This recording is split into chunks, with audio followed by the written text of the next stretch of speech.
Yo, no maniacs, what's good? Welcome to the show. This is Nomad Live, all Bears all the time, in conjunction with Sports Zone Chicago and the SuperBack Shawn Sierra, aka Greg. That's what it says on it. But hey, welcome to the show, guys. Thank you guys for showing up. Today we're gonna what it says on the thumbnail is, are we playoff ready?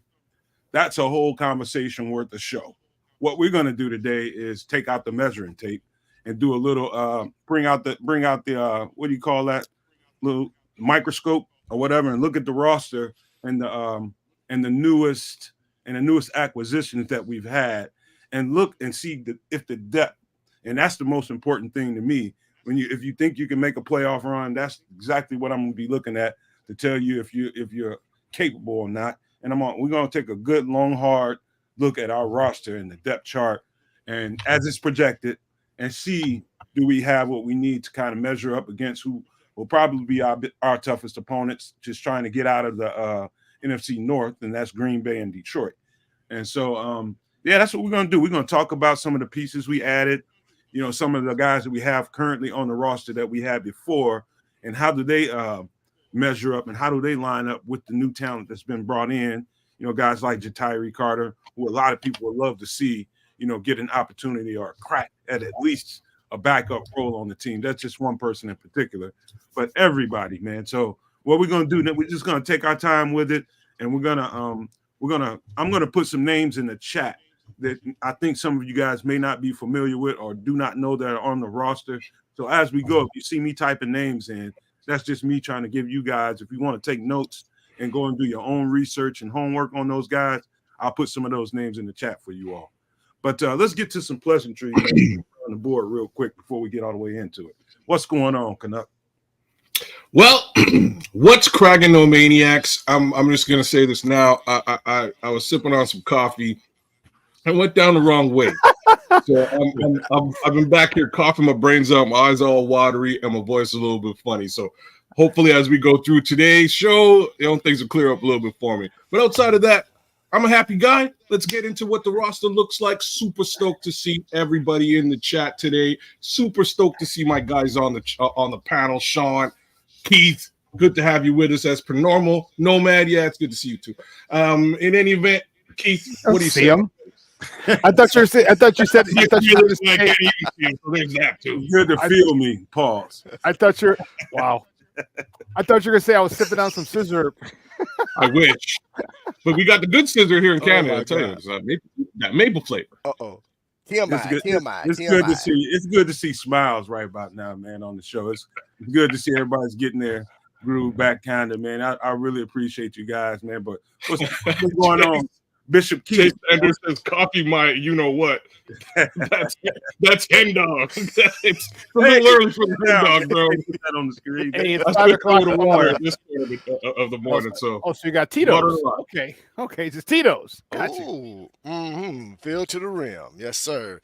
Good afternoon, no maniacs and sports zoners. How you guys doing this afternoon, man? As always, it's great to talk Bears football. My guys on the panel, Nomad, Kedz, Shawn, the SuperBack, and the guys in the back, Brian and Chris. What's going on today? How y'all doing? Y'all ready to chop it up? Yes, indeed, bro. All right, What's then. good? Shawn, What's good, what you talking about today, Shawn? What's going on? Gentlemen, good day so far. Good workout this morning, although I miscalculated some of the distances that I had to carry the weight, but it's all right. I wasn't going outside this morning. They had to run outside. I was like, hold your breath. Not even breath. Hold your breath. I ain't running outside, but it was good. Great workout this morning. I was able to get a nap in. Got to look at the charts a little bit, stuff that I'm doing. And then got to watch The Equalizer from Sunday. I DVR it. And I'm excited to talk football, Bears football. So let's do it. Act like Bo Jackson, Nike, and just do it. Let's get it home, man. So we let me get to a little bit of breaking news because I thought, there was an outside chance that we might, add to our offensive line depth, offensive tackle in particular. We did add Matt Pryor, who's a decent addition, swing tackle. But offensive tackle from New England, Trent Brown, just went to Joey Burrow. Joey, how you call it? How you say it, Sean? Joey Burrow. Joey Burr. And the Bengals. That's a good pickup for them, man. Because he's gonna need all the potato chip Joe. That's what I call him. Because he's always getting broken up all the time. Glass Joe. I just dated myself, but that's okay. That's a big, huge pickup for them, man. They needed some O-line help because I think Jonah. I think what's Jonah's last name? The left tackle they had last year. He's gone. I think he went out to maybe LA. Jonah Williams, I believe. Jonah Williams. You're right, Chris. And so he's gone. So they really needed that depth, and he's off the market. I kept my eye on him as a possibility. I actually had my eye on the minute I heard Tyron Smith in Dallas was getting released. I had my eye on him because if you really wanted to bring in some quality depth to really push Braxton Jones, I thought that would have been a great piece to get. But, that's all water under the bridge now. He's gone. So is Trent Brown. So I'll keep my eye on the offensive line market to see if there's anybody we should be keeping our eyes on. And so let's get right on into it, man, because we made several transactions. I think anywhere, and if I miss a guy, you guys can let me know in the chat. I think we made anywhere between 13 and 15 acquisitions since the season ended. And I'll go through a list of names right quick that I have. One is safety Jonathan Owens. Just brought back one. This is one of my favorite moves, is getting back Dante Pettis. Keenan Allen, of course. Coleman Shelton, center. Kevin Byard, safety, great move. DeAndre Swift, great move. Matt Pryor, sneaky great move because he's very versatile. And I'm not going to even try to announce this dude's name. All we know is Amen O. He's a linebacker, special teams demon. We brought nice pickup there. Gerald Everett, Gerald Everett's a tight end. Tavarius Moore, who played corner at San Francisco and also safety somewhere else. But I think he's coming here to back up some corners. I don't know that he's going to play safety here, but we don't know. Jake Curran, offensive lineman, probably a versatile guard center type guy. Ryan Bates, of course. And then Jake Martin. Circle that name, guys. Circle Jake Martin's name. Because if you want to do some research and you want to do some speculating about, because we always talk about this, kids, about, there's a lot of guys out there in free agency and in the draft, but only certain guys fit here, have the length, the measurables, the weight, the size, weight, and all that kind of stuff, especially the defenders, because Flus wants big, long, fast, right? And so to this day, we haven't had a guy that's 6'2", 6'3", 242 pounds playing edge rusher. And so what that says to me is I think Eric Washington is having his hands in some of the gets in free agency. And I think he's a piece I know for a fact that Flus would have probably passed up on. That's an Eric Washington fingerprint to me. That dude is more like when you look at him on tape, and I'll put his name in the chat one more time, but Jacob Martin is more like what's his name? Damn it, I just had it in my head. Number 94 that was here, edge rusher. Kids kept me. Leonard Floyd. Leonard Floyd. And that's a feeling. That's how he plays on tape. So very sneaky good signing for the Bears. Just had to put that out there. And so, Chris, how about this, man? Let's just look. Go ahead, kid. Go ahead. I was just going to say, I'm not sure if I'd go. Like, I see the Leonard Floyd. He's a little bit less lengthy than Leonard, but what he is, I believe, is a speed rusher, which I can't really say Leonard. Like, Leonard was fast, but we didn't see a lot of speed rush from Leonard. He was really edge setting. I'm not so sure this guy's going to be an edge setter, but I think he's going to come around the other side and hopefully add some pressure. So, I wouldn't call this a lackluster move. I think it's actually a good 1-2 punch that we're going to wind up having, plus a rotation on that defensive, at that defensive end position. Pretty solid. What we talked about before. I mean, just getting one-trick ponies are okay. Yeah, exactly. You use them in specific situations, in those specific situations only. So he might have one trick, and that's okay. Just use it when the situation calls for it. And if you do, and he's successful, well, then you got another Mark Anderson on your hands. Yeah, I know one thing. I can tell you this right off the top. He's a doggone blur off the line. And I tell you, he's cat quick. He is cat quick off that line. And I mean, I'm going to put his name in the chat. You guys need to take a look at this guy, man, and do your own research on him. But I'm telling you, he's a sneaky good pick, Jacob Martin. But Chris, if you don't mind, if we can go to the defense, that would be a good place to start because I think the offense is going to take a little bit more time. Kids, you want to just take a quick look over that and before we get all the way into it and look at the depth, that'd be good. Do you want me to start positionally here, or what do you want me to do? I got you. I'll start it off. Okay, all right. So here we are at the left defensive end. We got DeMarcus Walker penciled in as a starter, Khalid Kareem as his backup, and Jacob Martin playing third. Of course, he's new to the roster, but I believe, and we haven't seen enough of Khalid Kareem for me to really jump to conclusions about him either, because we didn't see enough snaps out of him. And so I expect, to be quite frank with you, I expect Jacob Martin to push at least for a number 2 spot. I think he can leapfrog Khalid Kareem. But what do you guys think about that? I fully agree. Out of the snaps that we did see, like in preseason, Khalid Kareem was making a bit of a name for himself. But once preseason was done, once training camp was over, we were into the actual season. We really didn't get to see a lot of snaps from him, and the snaps we did see, unfortunately, didn't produce a fair amount of statistics, right? So I would love it if Jake gave this guy a little bit of a run for his money in hopes that he can take over that position. I'm right there with you, Nomad. What do you guys think? I'm curious to see how it all plays out as well. I think Jake Martin is going to emerge as well and probably be that second guy, if not even push DeMarcus Walker at the starter position, really at that position. So it's going to be interesting, man. I think what they've done, they've created some much needed competition, which should make it very interesting in training camp, and we're going to see what their starting lineup looks like come September. Well, competition. That's the only thing. That's the thing that separates the men from the boys. All right. And if Jake Martin is a blur that you like, they're gonna say, okay, we'll try you there as a backup. But if there's a situation where if by the fact that he is such a blur, he's able to set the edge and cause people and funnel people back inside, yeah, he could easily jump Khalid Kareem. Again, don't forget Jake Martin could stay third, but just on third downs or key third downs. It's 3rd and 8. They're passing. Put that joker in and see. And no offense to DeMarcus Walker or Khalid Kareem, but man, the good thing about those guys like DeMarcus Walker's, he's serviceable. All right, he's more than serviceable. And when you're dealing with a strong guy, there's a big difference when you're blocking when you're dealing with a strong guy who's fast and just a fast guy. Okay, when you get a guy who's lightning fast, like that a lot of times that throws you off because you may not be able to be on balance because of his speed. You may not be able to get a solid base. If you do, then you probably won't have any problems with the speed rusher.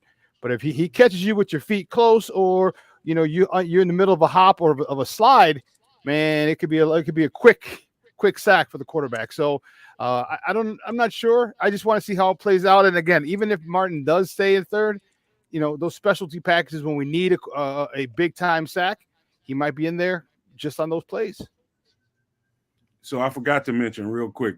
Byron Cowher was another addition we just brought in. Mm-hmm. You're darn straight. I was just looking at him too, and I'm not sure if they have him in the right position here. Do they? Yeah, no, he's going to be a tackle, man. He's more tackle than he is. You think so? Okay. Like with at 300 pounds, I hear you. Yeah, but he's flexible like that. That's why he was valuable to bring him in. He can get off the edge a little bit, but he's not no every down defensive end. No. But when you get guys like that, those are mostly makes the run, stop, and set the edge type of defensive ends. You know what I mean? Like his job at that particular, you're not expecting him to sack the quarterback. What you're actually expecting him to do is set the edge, and then hope he's that type of size and frame is the kind you have on rundowns. It's the kind you have on rundowns. Make sure that way that edge is set. Okay. All right. Let's get to the next position, man. We're going to try to keep it brisk as we can, but we're going to take our time and give as good detail as we can. Andrew Billingsley, I feel like I think he needs a quality backup. That was one of the holes in the roster to me. I think I like Zach Pickens as a backup to him, but I don't think that's necessarily his natural position, if you guys understand what I mean. I think I love to see him more at 3-tech, getting reps at 3-tech, which I think that's probably what's going to happen. I think we definitely need to find another big boy to give Andrew Billings sufficient backup, and Michael Dwumfor, he's a guy that's going to probably just be kind of fighting for a spot. I don't want to downplay him or dismiss him, but I think it's going to be an uphill battle for him to make this roster. But let's talk about basically the 1-tech, Andrew Billings being the starter, Zach Pickens being the backup, and Michael Dwumfor being a third guy. I think that's a glaring hole. What do you guys think? A glaring hole, the 1-tech? Yes. I think we're okay. I think we have Billings. The depth. Well, it depends on Pickens. All right, if Pickens can, Pickens to me is, I think he made some improvements last year, and if you leave him at 1-tech, all right, and I know we talk versatility, and the coaches like versatility, but you don't want to keep moving people. All right, stop moving people. All right, because there's a different thing that you have to do with it. I mean, obviously you want to penetrate the line of scrimmage, all right, and reset the line at least a yard in the backfield, but it's a little different from a 3-tech and a 1-tech position. So if you leave him at 1-tech, I think he has a really good shot of taking another big step forward, because I don't think he took a big enough step last year. And I think because it was partly because they had him at 3-1 and 3-1-tech, you know what I mean, and we moving him back and forth just to get him on the field. Well, sometimes you got to leave him at a certain spot and let him develop there. And then if you feel he can move and play somewhere else, then sure, then ask him, hey, you've been playing 1-tech, you've been doing good. Let's see how good you are with 3-tech. And if he's not good, then we'll just move you back to 1. But the more you don't give someone time to develop and learn the nuances of a position, the more he doesn't develop. Shawn, I think you're on to something. I think they started him as at 0-tech to make sure he got the reps in. I think he was always going to be versatile that way. He played mostly 1, but he played quite a bit of 3 too. But he is definitely let's just say more times than not, he's going to have the speed and quickness advantage over a center. And so that's a good thing for him. It's a mismatch most of the time for him, unless he's getting double teamed. But, I understand what you're saying. I like what you're saying. Keep guys where they, that's good for players to just continually to get reps at one position. It gives them a chance to really kind of master that technique. But yeah, I think you're right about that. But we'll see what they do. I still think there's a hole there. I think they need a bigger player behind Andrew Billings. Keith? Me personally, I'm in agreement with Shawn on that one, man. I think Zach can definitely do the job if they just leave him there. I was getting a little frustrated last year because I just felt they was, moving around a little too much. Let him concentrate on one particular position. But I'm with Shawn on that one. All right. I gotta agree there too, man. So we'll keep him moving. How about this? We're going down to the 3-tech position, the right defensive tackle. That is Gervon Dexter, who is now penciled in as a starter. And we got newest acquisition was Byron Cowart. I think we got him yesterday. He's here to back up Justin Jones. So Gervon Dexter has made a leap and become the number 1 3-tech on the team now. And Byron Cowart is here to be a supportive role. And basically he's here to do Justin Jones' job, who we lost to, I think, Arizona. And so he's a good acquisition for, because I thought that Justin Jones made a lot of strides after we got Montez Sweat. But you want to talk about capable, Byron Cowart is that, man. He is that. So I love that. I don't know that we're done there. I think, if we end up with getting more picks somehow, if they trade back somehow, I think another 3-tech's coming into the building. Where we get them, I have no idea. But I like this that I'm looking at right here, fellas. What do you guys think? I'm just gonna throw up Nick Ulbricht's chat there. There's a video floating around of Gervon Dexter just giving her in the gym, looking cut up and getting at it. I was kind of impressed with him just to see him putting in work out during the offseason. He looks great. Realistically, a little more strength, a little more speed to his added to his existing game, and I think we're going to see some some great play from him moving forward. Once more, especially without Justin Jones in that position, right? We're going to definitely see a heck of a lot more snaps for Gervon Dexter.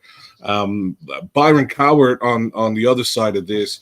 Apparently, he was like the number one touted defensive lineman in high school going into college, which says a lot about his ceiling, right? Like there's maybe he hasn't quite met his floor. He kind of stepped into a COVID year and decided to opt out.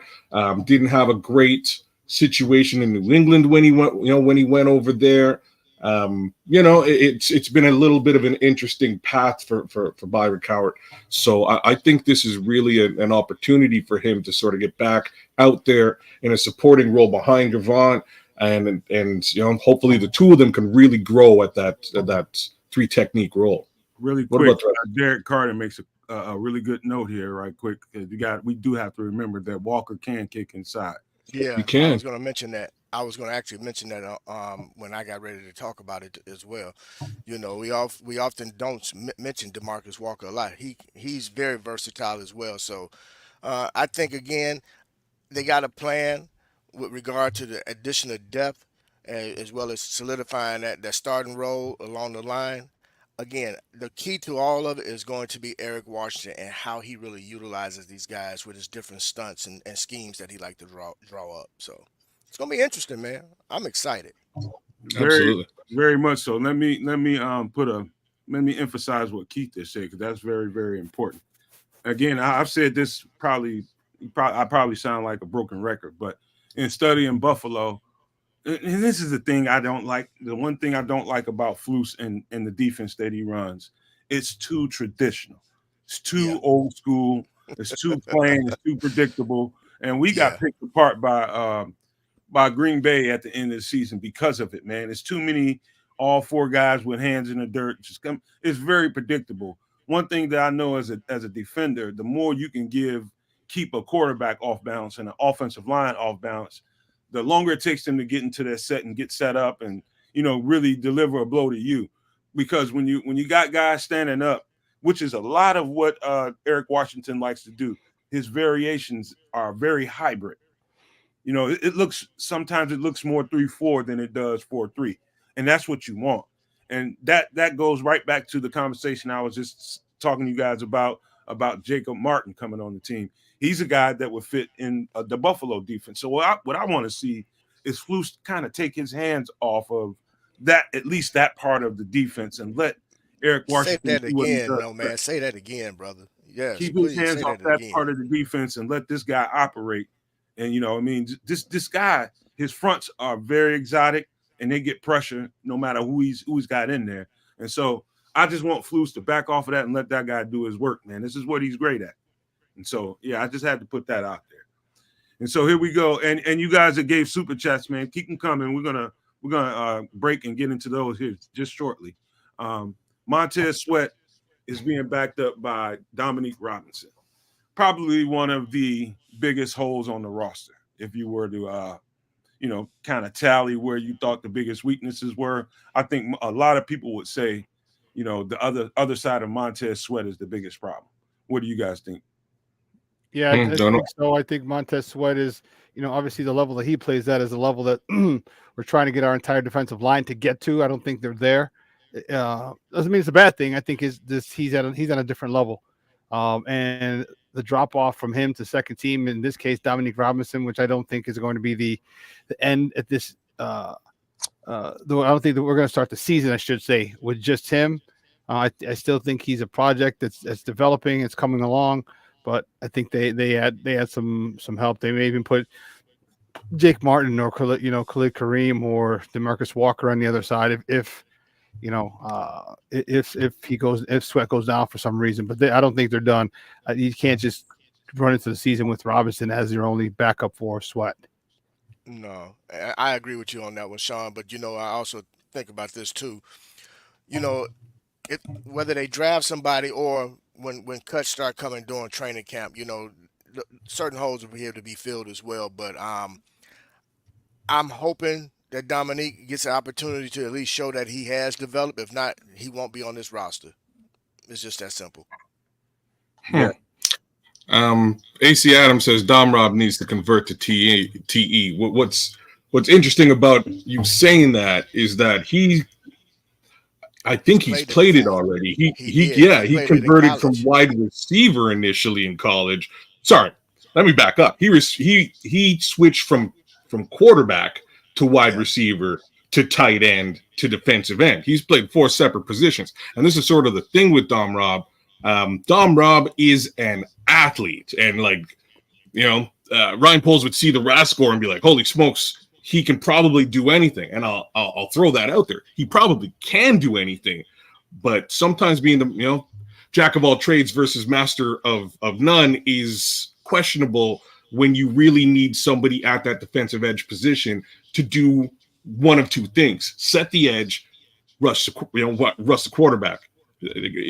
Which one are you specifically good at? Well, from an athletic perspective, you look at this guy and you go, okay, so he should be that pass rush guy. We've now seen it for 2 seasons, and he hasn't quite been able to figure that part out. So I wouldn't blame you there. Maybe he needs a change of position, but I'm not so sure at this present time that that's something that the Bears are going to really entertain. Well, here's a caveat to this whole conversation about, and this might make some people feel better about Dominique Robinson. The guy that we just brought in as a defensive coordinator, this is what he specializes in, getting the best out of a guy like Dominique Robinson. Mm-hmm. And so if there's any chance of Dominique Robinson making this roster, and if there's any chance of him making the leap that everybody expected him to make, this would be the perfect situation for him. I hope that we're not having this conversation about him later on during the season. I hope that whatever Eric Washington brings to the table, the tricks of the trade, that he can teach Dominique Robinson to simplify it for him, make him faster in his actions, not waste so much movement, because I see a lot of wasted movement with him on tape. It's just a lot of wasted movement, and he gets nowhere with it. And I think a good D-line coach coming in could definitely help him convert some of that movement into some gains, man. I think it's the speed to power is what he's got to focus on and get that down first. But that's just my opinion. And so I wouldn't count Dominique Robinson out so quickly with the caliber of coach that we just brought in. He might be able to get something out of this dude, and we might be surprised. And I'm gonna be optimistic until I can't be anymore. So, Shawn, you on optimism? Yeah, you took words right out of my mouth, because I was going to say this D-line coach does have a reputation for developing D linemen. And so, yeah, even though I don't know if he will, if he does take a big step forward, it'll be because of Coach Washington. It'll definitely be because of him, and he'll definitely maximize this young man's potential. And then there's a sneak pick, and we're not asking him to get 10, 15 sacks. All right, we're asking him to move, get the quarterback off his spot. All right, create pressure. Sacks are great, cool, but if you get a quarterback off a spot and you get him to pull the ball down, you get him to take his eyes off of downfield, man, that is extremely powerful and productive as well. And if he can do that, hey, the sack numbers might not be there, but the pressures will be there. And when the pressures are there, that's when a lot of bad things happen for an offense, and a lot of good things happen for a defense. All right, so here we go down to the linebackers, a position that I feel pretty doggone good about as of right now. We got starting Will linebacker, T.J. Edwards, Daniel Hardy. I don't think we got to spend too much time talking about that. Tremaine Edmonds and Micah Baskerville, who made the team last year as a UDFA, somehow has remained on the team. What do you guys think about the backup to Tremaine Edmonds? What do you think? Do we need an upgrade? I see more Noah Sewell backing up Tremaine Edmonds in reality. Well, you guys saw Micah Baskerville on the field last year, though, right? Like, he's really good, man. Like, I'm kind of surprised. I'm kind of surprised he performed anywhere near as well as he did, considering that we got guys like Noah Sewell waiting in the wings, and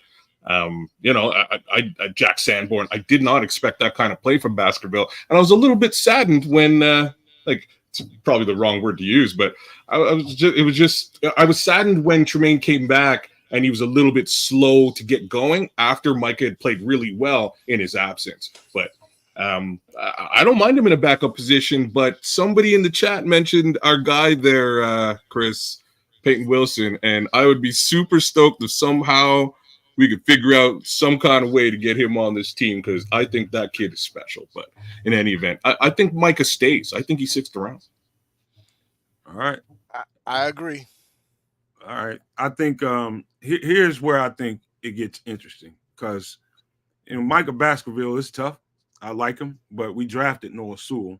He got dinged up a couple times last year and didn't really get to see the field as much as we were looking for. But I had never had any doubt about his talent and his ability, and already having a year under his belt, I expect Noah Sewell to leapfrog someone on this roster for at least a second. I think he's going to end up being behind Tremaine Edmonds, to be quite frank. I don't know, man. I think he can leapfrog Jack Sanborn, quite honestly. He I'm gonna could. be honest. Yeah, that's who I think. That's who I think. If anybody, it'll be Jack Sanborn, man. Just because.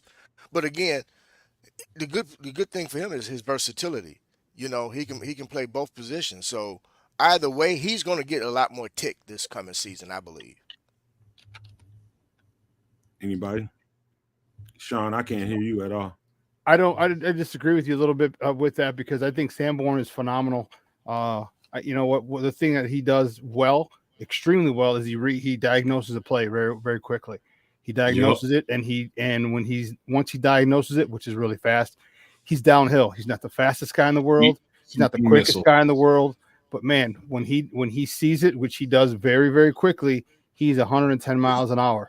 I like Baskerville. I like Sewell. I think Sewell needs more of a role. And I think I think Sewell needs to get more time sprinkled in, because I like to see him coming off the edge. I want to see him blitzing.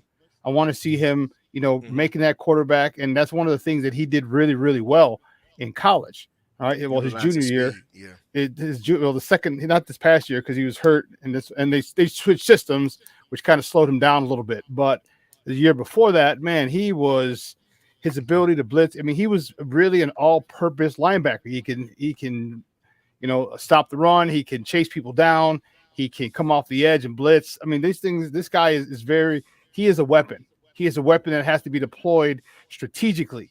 And remember, I talked about maybe that NASCAR package with like Jake Martin when I mentioned we were talking about the defensive end. Maybe in that situation he comes in, and you send him off the corner or on a twist or a stunt, and that's going to cause a lot of problems. It's going to cause a heck of a lot of problems for defenses, for offenses, of course, not for us. I know it's a good problem for us to have, man, to have so many talented linebackers. I just know Noah Sewell, he won't be denied for much longer. I think he's going to find his way on that field, wherever it is. I'm good with it. I could see him actually backing up TJ too, because he can play some wheel, man. He's got the speed, foot quickness, and he's aware, and he can play in coverage a little bit. So I can see either any one of those. That I think that's what's great about our linebackers, man, because you can see them all kind of flexing in, out of any one of those three positions equally well. You know what I mean? I wouldn't want to, so much put Jack Sanborn. I think he can play will too, but you got to cover more than you have to play the run defense too. Mm-hmm. So I like what we're looking at. The Amen, I ain't gonna say his last name. Ogbongbemiga. I think he makes the team just because of special teams. He's gonna have a hard time getting on the field as a linebacker for sure. But here we go. Let's move on down to the corners. Jalen Johnson, the starter. Terrell Smith is still there, on the depth chart as a corner. We'll see about that come training camp. And Nomad, what is that? Can you tell us what that Q means after Terrell Smith? Questionable. This is probably during the okay. He's injured. I think he finished the season injured, didn't he? Okay. All right. I think he got injured right at the end of the season. Yeah. And so it's gonna be interesting to see. I think the main conversation in this one is what happens to Terrell Smith, because he's good enough to be on the field. I think everybody would agree with that. He's good enough to be on the field, and he needs reps. What they do with him whether they keep him at corner or whether they keep him at want to put him at safety. I think that's the big question. See, I thought the addition of that guy all the way to your right, fellas, Tavarius Moore, bringing him in because he plays corner and safety. I think bringing him in. What the thought was, okay, let's get Terrell some ticks at safety and let's see how this really looks. And let's bring a guy in that that can be a quality backup for the position that he's leaving. And so that's just my mindset. I don't know if they play it that way, but that's the way it appears to me. Yeah, I don't. Tavarius Moore, that's the Niner guy we got. Yeah. Okay. Yeah. Well, it's tough to get depth on because that's 10 defensive backs you got to have. You know what I mean? Because we're in nickel the majority of the time. So to have good depth at all 5 positions is tough. I mean, if you get serviceable, you're lucky. I mean, that's lucky. Because do you really have the roster spots to get quality depth more than maybe 1 or 2 DBs? Because you got other positions that you need wide receiver, you need linebacker for special teams, you need D-line rotation, you need O-line rotation. You're going to carry 3 running backs. All right, what happens? You know what I mean? So do you have the roster spots? I mean, what do you want to go into with 7? I think you probably can only go in with 7, maybe 8 DBs. You know what I mean? So somebody's gonna lose their damn job, ain't they? Well, he's bang on though, right? Like we've got 10 listed here, and we're already trying to figure out how the heck they get Terrell Smith on the field. So, like Greg Stroman played well last year. I can't really say the same for Josh Blackwell. Didn't really play quite as well. I guess maybe he got a little bit less opportunity to play. Hicks, man. Like Hicks was a solid backup, but he's not a guy that I'd really want to back up if you've got options. You know what I mean? Like if you got other options, there's a couple of guys here who may not, just might not make the cut, given the fact we probably need a bit more depth in other places. I got to fully agree with the SuperBack on this one. All right. Well, Keith, you want to mess with that? Well, I just know the fact that we play a lot of nickel, man. We got to figure some things out, as well as there's going to be some opportunity. We're going to be running some dime packages too. So, I don't know, man. I don't know. I'm just Smitty, man. I believe in Smitty, man. I want to see him really get on the field a lot more, man. We got to figure out some things. But and I'm with you on that one regarding Blackwell, Kedz. Out of all of them, he's the one I at least see getting on the field. The only reason he didn't see Tick this year because he was just injured all year long, pretty much.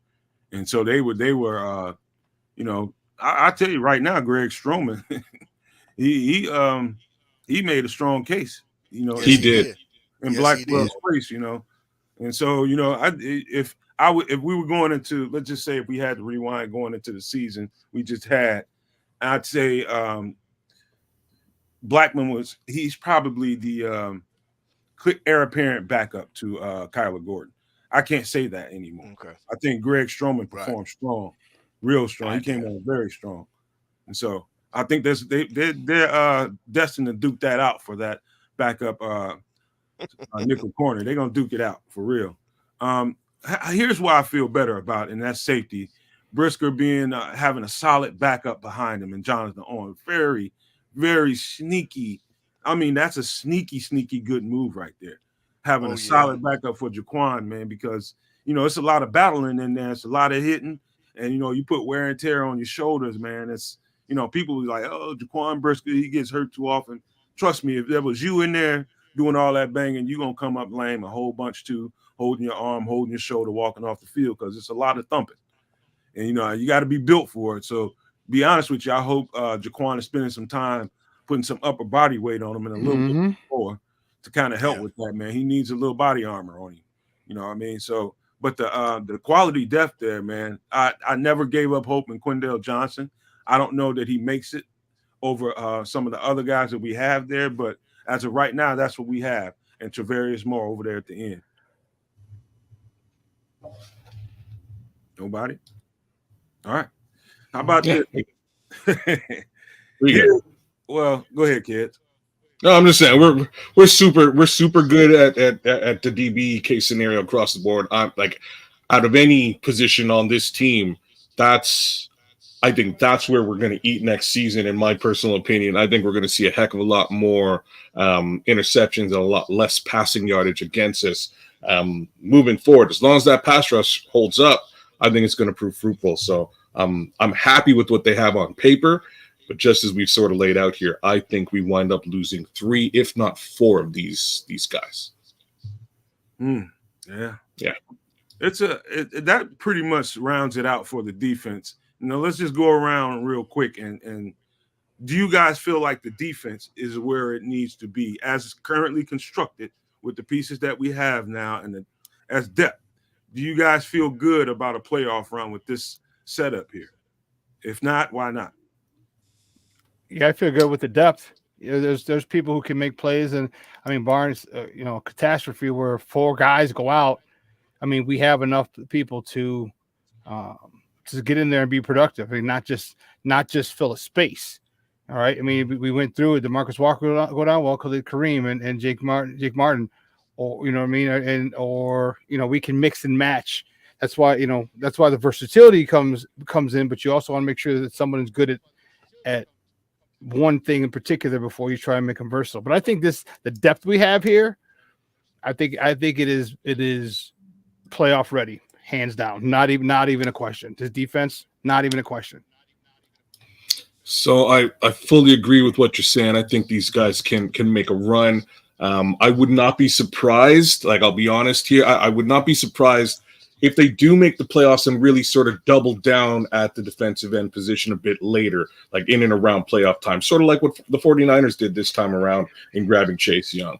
At that point, you can really think about sacrificing draft capital for next year, to get a little bit deeper into the playoffs. But other than that, I think these guys can get the job done. I think if we have a speed rusher on the other side, very specifically, I think Jake Martin may be able to help, drive a little bit more pressure onto those quarterbacks. So I'm pleased. I'm pleased with what we have here. I think we can do some stuff, do some damage. Let's go. Currently, as constructed, yes, I think they can definitely make a run and make a push into the playoffs. Be curious to see what's added. If we can get some additional picks during the draft, would be nice to see that, just to see what else they can add in terms of depth. But right now, currently, what we have and knowing the type of scheme that they're going to run, yeah, I think they can definitely make a push. I thought the whole time last year we had the defense that could make a playoff push. And I did too. I don't think I got proved wrong at any point. I thought we had a coach at certain times that wasn't playoff play calling. He wasn't calling. Yeah. He wasn't playoff ready. Yes, he wasn't playoff ready. The defense was fine. They weren't put in the right position to execute late in games and kind of take over games. And he's got to own that. I know whatever they did their evaluation, that had to have been a topic. And so, just the fact that we just brought in Eric Washington, I thought that we had the defense to make a playoff push last year. Knowing that we have him there, I'm absolutely certain we have the defense to do it, not without a question in my mind. And we aren't done adding pieces. I think it's more talented than it was last year, just a little bit more, but more talented for sure. And we can still add pieces to it, via free agency and via draft. And so, I think the sky's the limit for this defense, and it's just about getting it all and making it all work together, man. Get everybody on the same page. We no doubt in my mind can make a playoff run with this defense. So let's take a quick station ID, and then when we get on the other side of it, kids, if you don't mind doing those super chats for the generous people, man. Hey, can I do a thing off that? Can I just piggyback what you said real quick? Go ahead, man. Don't forget the Montez Sweat effect. Okay. When you get a guy like that, sometimes you have a specific rotation with what you have. When you get a guy like that who's that dominant, it takes you. It may take a while, okay, to slot everybody else in when he's there. All right, maybe specifically on specific downs or different packages or whatnot, because he takes up so much space. And I think maybe Eberflus. I know he's a DC by trade, All right, but I think that I don't want to say hurt him because that's definitely not a hindrance to have a Montez Sweat. I think it kind of maybe blew his mind a little bit to finally get that when not having that for a season and a half, and you get that dude who's a multiplier, and now you're trying to fit everybody else in those other, three defensive lineman spots and then linebackers as well. So I think he's going to be a lot more comfortable knowing everybody's skill set and place them in situations accordingly where they can maximize their skill set and be best for this team. Oh, Billy Ocean. Yeah, that's when the going gets tough, Billy, when the going gets tough. We talked about that, buddy. Yeah, we this is why you go and you double down at the defensive end position and get somebody else. But Billy's forcing me to knock on wood. Don't say that no more, Billy. Please don't say that no more. Oh, Billy. All right. Let's get to a quick station ID, and we'll give it to kids on the other side for the super chats. Right on. The best Chicago Bears content anywhere. Catch Nomad live pregame 1 hour prior to kickoff, and Nomad at night postgame, and every Friday evening at 7 p.m. Central on all the most popular streaming platforms, and only on the Nomad Network. Yo. No Maniacs. Thank you for supporting the network as per normal. 100 plus in the chat. Like, share, subscribe by all means. In the meantime, let's roll call up. Let me know where you're from, where you're at. We all know that you're definitely Bears fans, so let's get a good look at where you're coming in from. In the meantime, I'm gonna touch on these super chats from our generous No Maniacs. One of the top No Maniacs, my guy FFG Style, asks, let's pop this up here. Boom. Nomad Crew, do you think a rookie coming into the league, learning a new offense, and having never played against NFL defenses can get us to the playoffs with a team with lots of very good pieces and with some holes? Great question, FFG. And it's very similar to a question that I got yesterday from Andrew Barnes and Andre Barnes, depending on pronunciation. Feel free, Andre, to correct me in the chat. Here's some of that list of rookie quarterbacks who have made it to the playoffs. Starting with Russell Wilson, Seahawks 2012, Robert Griffin 3, Redskins 2012, Andrew Luck, Colts 2012. That was a good year for rookie quarterbacks, it looks like. Andy Dalton, Bengals 2011. Mark Butt Fumble Sanchez, Jets 2009. Joe Flacco, Ravens 08. Matt Ryan, Falcons 08. Again, another pretty solid year for rookie quarterbacks. Ben Roethlisberger, Steelers 04. Jim Everett, Rams 86. Dieter Brock, Rams 85. Man, they had back-to-back rookie quarterbacks go. Clearly they didn't like Dieter Brock. In any event, Bernie Kosar. Bernie Kosar for the Browns in 1985. And everybody's favorite QB in the Florida region, Dan Marino in 1983. Honorable mentions are Connor Cook for the Raiders, A.J. McCarron for the Bengals, T.J. Yates, Aaron Brooks, Sean King, Todd Marinovich, Doug Flutie, my guy, the OG Canadian, the little Canadian guy, 86 for the Bears, and Pat Hayden. Those rookies took over for an injured starting quarterback in the playoffs. For the most part, they all systematically lost. Now, as far as the other guys, they didn't systematically lose. Upside is they did a fair amount of winning. Didn't win a Super Bowl, won one or two. I think the record is 10-14 for those existing guys. At the end of the day, it's not a pipe dream. It actually can happen, and there's a pretty solid list of guys who actually have done the job. So if we're talking about our new quarterback coming into a pretty decent situation, I think it's possible. And to make a long story longer. Sorry. Damn it. I'm just busting your balls, man. No, you busted them quite well. I just happen to have stats here because somebody asked me for stats. So here's the stats. Evie Bear Down Davis.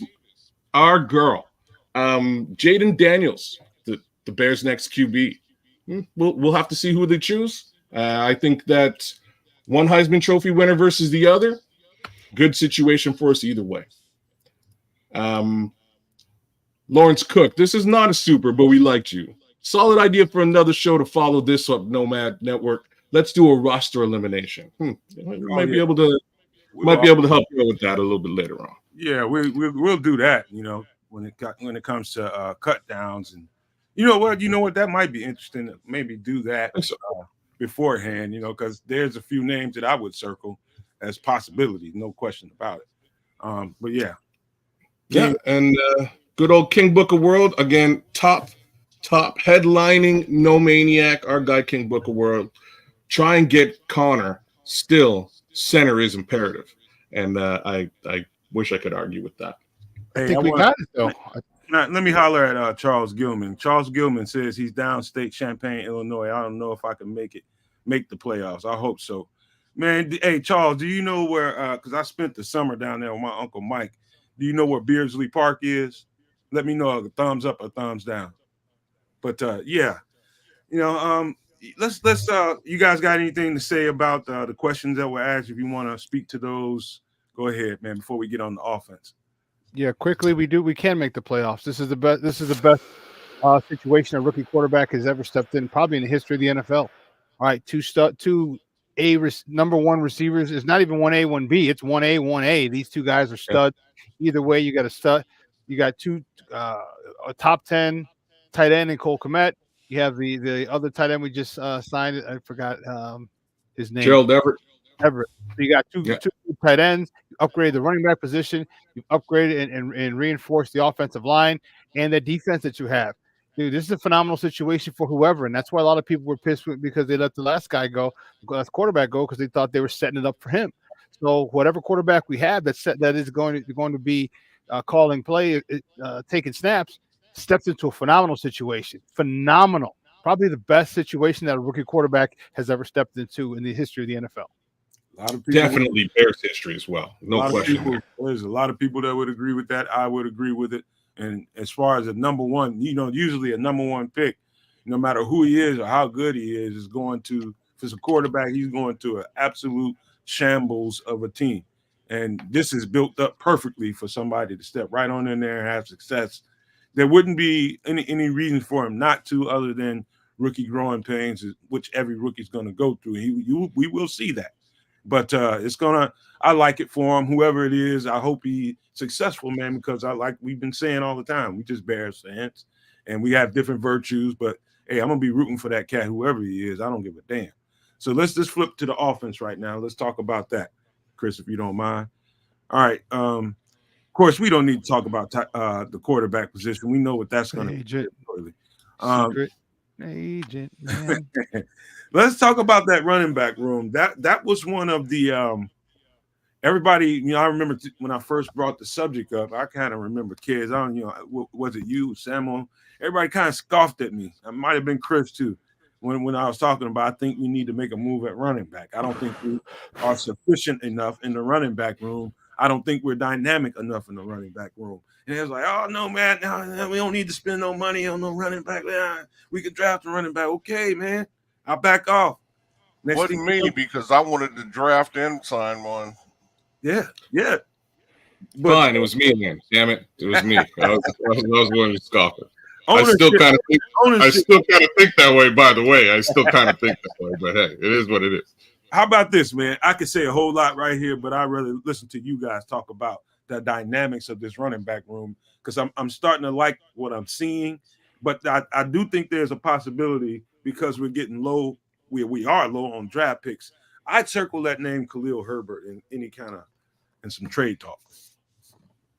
Well, that would be an interesting way to get some draft capital for this season, now, wouldn't it? But then again, there's a whole bunch of guys on the market that, might command better capital, right? So yeah, the only. Sorry, go. No, go, bro. The only reason I don't agree is I believe this is the last year of his contract. Is he in a contract year, and so why you want to mess around with that?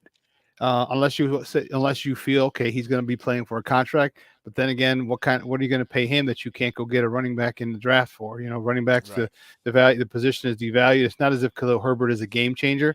He's not a Saquon Barkley or Josh Jacobs or anything like that, or CMC. So yeah, I don't know about him being traded. And I think if he is traded, it'll be in the season when someone, or maybe preseason when someone gets hurt. Then maybe he'll be on the block. Otherwise, I think they're okay at running back, unless they draft. They could actually cut him. I mean, who knows what type of running backs we might take one late in the draft. I don't think we will, but we could. We also undrafted free agents. There's going to be a lot of running backs undrafted free agents. They come in. Obviously, they're much cheaper than Herbert. So we'll see. I think we're good with the running back room, but I think there is a chance with a late draft pick or an undrafted free agent that if dynamic might be able to push him out, because they're not getting rid of Rojo because he was a draft pick. So he's definitely there. Herbert would probably be the best one. If they do feel like a UDFA, then I think they may trade Herbert. But yeah. Wow. If you keep, do you not get rid of Travis Homer first? I think I would keep Herbert just for backup purposes. Worst come to worst. We saw him go down last season, and we were super stoked that we actually had a running back of similar caliber to take over the reins. And if we didn't, I think that season might have looked a heck of a lot worse, right? So I would keep Herbert. Now, $1.4 million for Travis Homer. Homer, maybe he restructures his contract, but they paid him that much money for a reason. He is a problem covering special teams on kickoff and punts. Yeah, but his name is Homer. Oh God, here we go. That's what it always comes back to for Chris. Personally, I'm sure there's other special teams bodies that you can get. There may be special teams value in other in other players that we have on the roster, like CB or sorry, like DB across the board. Might bring a little bit more value in us keeping one of those defensive backs as opposed to this particular running back. So I'm not going to bet the farm on Travis Homer there, but I will give you guys a little bit of the why I very simply I would have rathered Ryan Poles spend the money on a defensive end this offseason as opposed to the running back and draft a running back. That's it. Now if we zero in on DeAndre Swift, I can see why he did it. DeAndre Swift is an all-around back. He's a good pass-catching back, decent at blocking, at pass block, north and south. Not the greatest north and south, but really good on the outside. So it really gives us a little bit of, it gives us a well-rounded bell cow type situation that they can split off into a three-pronged, three-headed monster in that backfield. So I'm happy that they did it. I think we're going to see a lot of returns from it too. Hey, real quick, man. My whole thing about the running back room right about now is I thought we needed some shake and bake, and we got exactly that. That's exactly what I was asking for in the offseason, and we got it in DeAndre Swift. But I think, in importance in the area of quarterback, one thing about people tend to forget this because they don't really consider it that much when you bring in a rookie. But I think it's the most important position when you have a rookie is a stable of good running backs. It's going to take a lot of pressure off of a rookie just to be able to turn around, hand that ball off to a guy, and you don't have to be Superman every game. You can be a balanced team, which I know Flus will demand that we be, and that's 50-50 running and throwing the ball. And so that running back room is probably the most important thing to the quarterback right about now. I know the offensive line is supposed to be that, but I'm telling you, just being able to turn around and hand that ball off to capable running backs is everything. And that's just going to balance your offense a whole lot. But anybody got anything else before we move on to the next spot? Well, I'm going to say this really quick. I think Rojo is going to emerge as that second back because just exactly for what you said, Nomad, with regard to having a rookie quarterback in there, his pass pro is way better than Khalil Herbert. Plus, again, he used to play quarterback, so he can definitely get back there and give DeAndre Swift a good spell in terms of splitting reps, and also be a really good staple for that for the new quarterback. So I think, and I've seen Rojo being down here in Texas over at UT. The kid, you guys may not see him as being a fast guy, but he's tough to take down, and he's extremely intelligent, and he's a heck of a running back, man. He will emerge as that second back. Khalil Herbert will be that third back, that switch up guy. All right, let's move on to the receivers, man. We all feel pretty good about the first layer of receivers that we have there. The first team receivers, he's caked up and he's perfectly set up to succeed. And when he reaches back and throws that ball, because Keenan Allen and I don't know, there might be a couple, people might say there's a couple other receiver tandems out there that's better, but that's right there at the top, man. You couldn't be throwing it to two more capable guys, in your rookie season. I mean, he's set up perfectly with that first team where he runs into, and I do feel really good about them bringing Dante Pettis back because he's an absolute separator. He's a route technician, and he's a quarterback, especially a rookie quarterback friendly guy to throw to. And I believe that's why they brought Dante Pettis here. But what they do with Velus Jones, I believe 100% they're probably in a conundrum about what exactly to do with him. And I think they just need to use him for the piece that they brought him in to be and not focus on him being a receiver. Just get him the ball in different ways and be dynamic and be creative with it. And I think you get everything you want out of Velus Jones. Everything you thought you were going to get, you get it if you're creative enough as a coach to put him in spots to where, he can't really screw this up. He'll pay dividends. Just give him the ball, whether it's handed it to him out of the backfield, jet sweeps, whatever it is. Just use him as a piece, not a receiver. I think that's where you go with that. And the Simba Webster, I don't think he's long for the team. If he's still on the team, I'd be surprised. But you guys. Yeah, the one thing that I'm going to say all three of these guys in backup roles have in common, all three of them have special teams value. Simba Webster's real good in special teams. So, potentially – so is Velus Jones just from speed alone. Dante Pettis also pretty solid and reliable in a special teams role. I think that's something that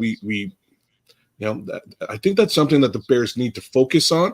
So I don't really have any problems with these three guys in backup capacity. I'll be honest. Wouldn't mind, one more wide receiver, hint draft. But I don't have as much problems with these three guys in a backup capacity. What about the rest of you guys? Wait a minute. Deshaun said I should be Velus's agent. I might be, man. He is Velus's agent. He is. Hey, man, I just know he's a nuclear weapon. I know that much. And if you can be creative enough and find ways to get that dude the ball in his hands, he can change games. He's not anything as far as receiver goes until he proves he can be. But if you just get him the ball, I think that's where you get gold out of Velus Jones. Just find ways to get it to him. He's got to be involved early. And that'll help him because I think his confidence is shot from not being able to perform at a high level. I mean, the dude's going to be 26, 27 years old this year, so it's not like he has any type of time. He's really got to, and I don't even know, he might be cut during the season if he doesn't perform. So he's definitely on his seat is really, really, really hot right about now. So, but you can use him as a poor man's Debo, jet sweeps. And I wouldn't start off with jet sweeps. I start off with, quick motions, quick screens, motions, slants, motions, crossing routes, get him the ball quick, let him use his speed. If you don't do that, and if you do that, it's going to cause a lot of problems because he may catch the ball while a lot of other cornerbacks have their back to the line of scrimmage chasing receivers.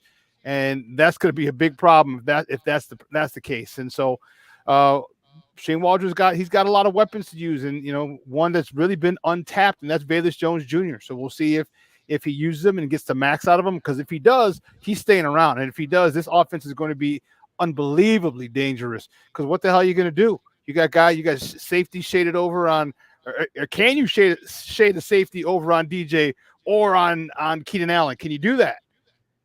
And then all of a sudden you got a guy running with the ball after a 2-yard catch and he's running, trailing these, you know what I'm saying? So that's a lot. It's a big issue, a big problem. And if Shane Waldron can get that to happen, man, oh man, this offense is going to be unbelievably productive. Quick shout out. Van Washington said, what up to everybody? What up, Van? Van. Hey, man.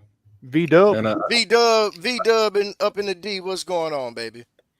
All right. I think so- Evie Bear Down Davis may also be working for your sports agency. Hey, leave Evie alone. You're doing the right thing, Evie. You're doing the right No, thing. you look.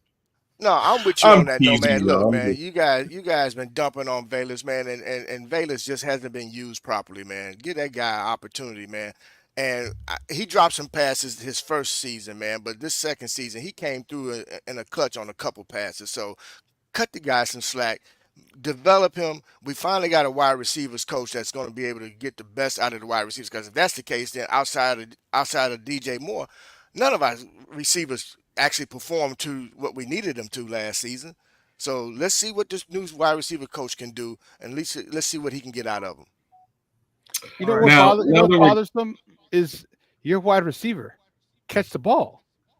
You know what I mean? Like I see that in the wide receiver coach, but like Did you catch hear the how much ball. I heard?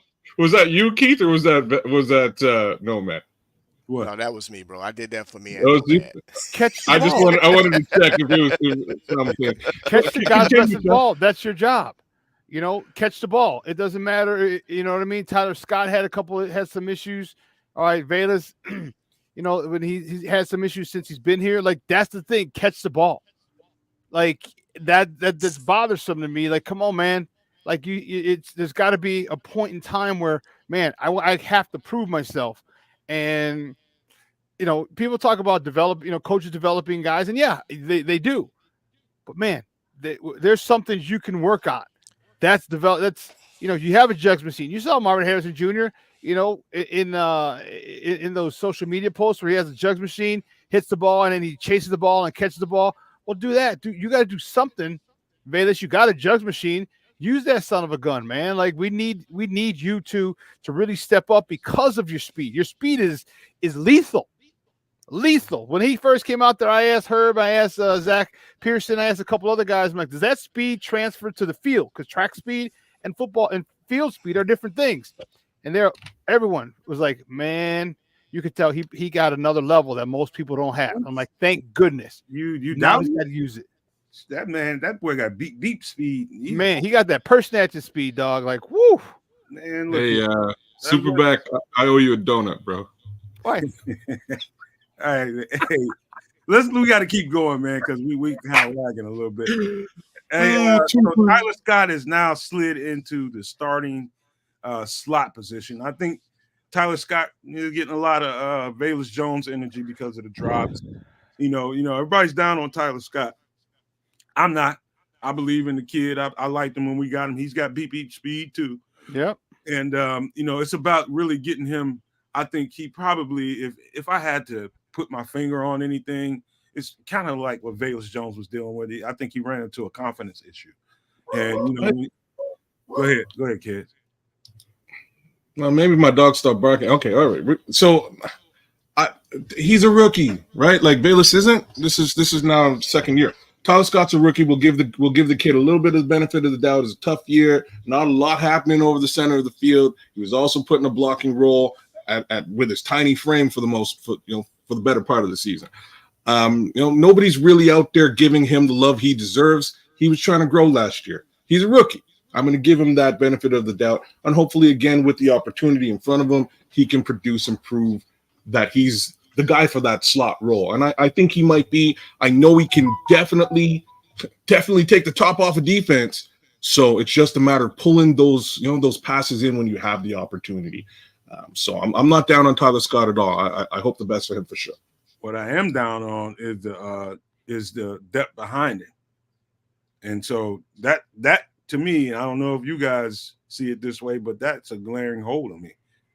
We need another slot receiver, and I think that's what they brought Pettis in here to do. I think that this graphic is a little bit off because I believe Pettis will play all of it, but I think he's probably the more likely backup to Tyler Scott than anybody else on the roster.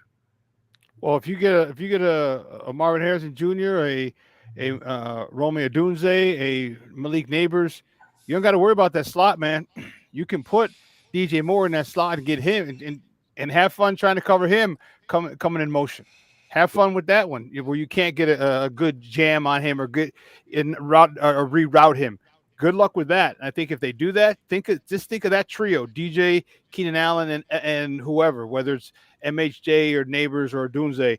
You know what I'm saying? There's your slot, and DJ Moore might even be more dangerous coming out of the slot than just lined up wide one side or the other. I agree. We're gonna. That's a whole show, Sean. I ain't kidding you, man. What we do, because what we do at that 9 and those that talented. I keep saying it, and I believe this 100%. And it's only my observation, the way I see the draft. I believe the receiver position and the tackle position are easily the two most talented. I've never seen a tackle and receiver group as talented as this one in my lifetime. And so I would say that, that number 9 pick is worth really talking about. And what position do we cover here? Chris and I argue about it almost every day. He's going to get me. He thinks he's going to get me to fold into an edge rusher. I don't believe that, but that's exactly what they might do. We don't know. But it's worth talking about on the show. I know that. But let's move on to the tight end group. I don't think there's a whole lot to say here. We made an upgrade without any doubt. Anybody question that at all? Nope. Okay. So Cole Kmet, Gerald Everett, pretty good. Here's a question, man. Here's a good question. This could be a roster spot in jeopardy, man, because you won't find on Shane Waldron's tape of him coordinating offenses a fullback. What he uses is tight ends to do fullback roles. So that's kind of like what they would call it old school, Sean, like a U-back, right? U-back, yeah. U-back, H-back. Yeah. Those type. So we'll see. And you never know, because, he could use him. You could only leave the 2 tight ends, all right, and use Kari. And Kari could get a lot of use because of his ability to block. All right, so you might not even need, you could have 22 personnel.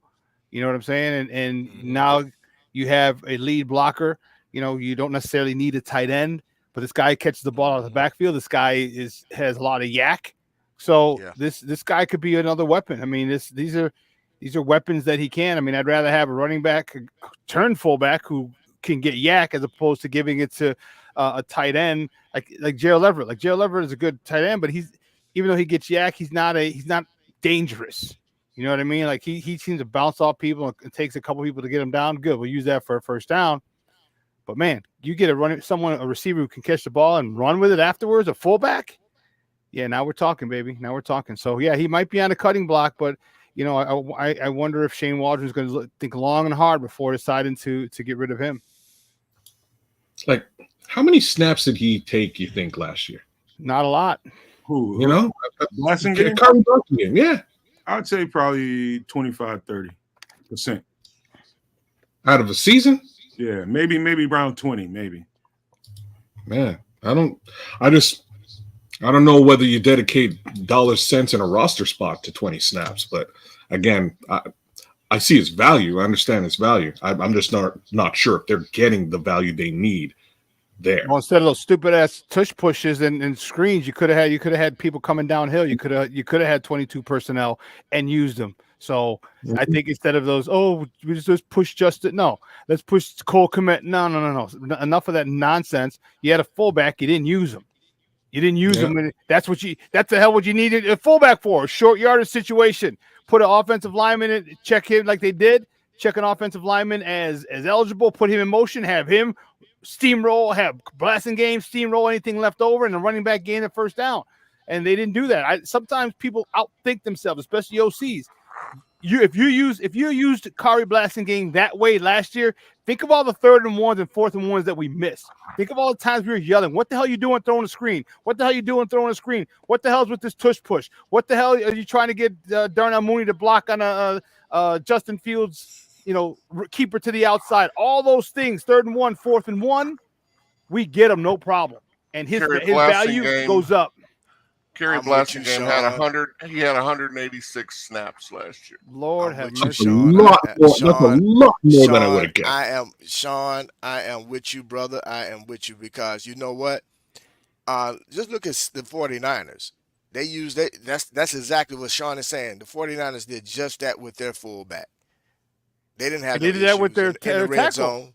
They did that with their tackle, bro. Trent Williams, he was in motion. Yeah. I asked Justin Fields that. Remember, that was the question I asked him in the post game. Like, man, dude, you know that you don't have that big jumbo package? Pause. All right. You know what I'm saying? Where you get an extra lineman in there. So, man. Here's something I found out somewhere. I think this was Blasting Game second year. I think I heard this probably about 3 months into it. I think one of the reporters reported out, I can't remember which one, that Getsy didn't really care to bring in a fullback. That was Fluce's insistence on we need to have a fullback in the fold. And so here Fluce is still on the team with another coordinator. Is he gonna leverage his hand here and insist on keeping a fullback instead of giving him what he wants? And you can't find a fullback in any set that Waldron does, man. So just tight end. So we'll see if Fluce puts his weight up and puts his weight down on the situation and insists on keeping a fullback, because quite frankly, I could see that position coming up missing as the roster starts to kind of build out. But I like fullbacks. I think it's a lost position in the game now, and I think it's not used enough. They're very important, man. And fullbacks are fullbacks. Tight ends are tight ends. Tight ends can do some fullback work, but they specialize in playing tight end. So I think they're important. I think Blasting Game was a decent one.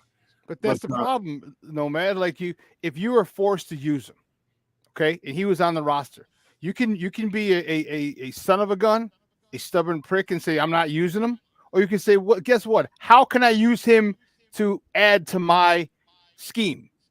It's all about, you know what I'm saying? Like, all right, I don't want a fullback, but what are his talents? What can he do? You know what? Let me maximize it because he's staying here. Coach told me this. Well, I might as well use him. Guess what? You could have just unlocked or unleashed, added a whole extra package, in your arsenal for the next team you go to. So you don't need tight ends. Now you can use a fullback. You know what I mean? Like people don't think that way, especially offensive coordinators. They think once they got their system down, they like to think they're the smartest guys in the room. And how many times have we seen that here in Chicago where they outthink themselves? Use your players that you have to the best of their ability, and you'd be amazed at how successful you'll be. They'll be, which means if they're successful, guess what? You'll be successful. Shawn, I would be willing to bet money that for him to get that many snaps during the season, Fluce probably had to leverage his hand there, because I'm pretty sure Getsy didn't. I mean, I can't have no way of corroborating that reporting, but it made sense to me, because you didn't see a whole lot of fullback playing in Green Bay either. It's usually one back set or two halfback sets usually, and so I don't know. It's going to be interesting to see how they play that. I think be quite frank with you, I think Fluce needs to stay away from that, and be a head coach. And be a head coach. He needs to stay out of the offensive room. If he wants to do anything, he wants input, go in there to the defense room. I think he needs to stay out of the offense. But you don't think Waldron will be able to, just because he hasn't used a lot of fullback or much fullback or any fullback at all? You don't think he can create? The guy, that's one of the things that the guy was able to do is cater to that.